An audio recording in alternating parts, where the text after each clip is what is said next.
Election commission نے election act ترمیمی ordinance کو خلاف قانون قرار دیا اور کہا کہ آرڈیننس کا سیکشن 181 اے الیکشن ایکٹ کی شق 233 سے براہ راست متصادم ہے۔ الیکشن کمیشن نے اپنے حکم نامے میں کہا کہ ترمیمی آرڈیننس الیکشن کمیشن کے مینڈیٹ کو بالائے طاق رکھتے ہوئے جاری کیا گیا۔ انتخابی ضابطۂ اخلاق بنانا الیکشن کمیشن کا مینڈیٹ ہے۔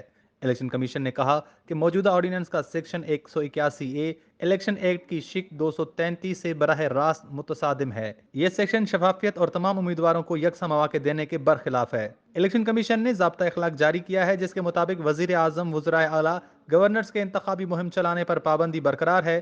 اسپیکرز، وفاقی وزراء اور وزیر اعظم کے مشیر بھی انتخابی مہم نہیں چلا سکیں گے۔ اراکین اسمبلی اور سینیٹرز کو انتخابی مہم چلانے کی مشروط اجازت ہوگی۔ ضابطۂ اخلاق میں کہا گیا کہ انتخابی مہم میں حصہ لینے والے اراکین پارلیمنٹ قواعد کے پابند ہوں گے۔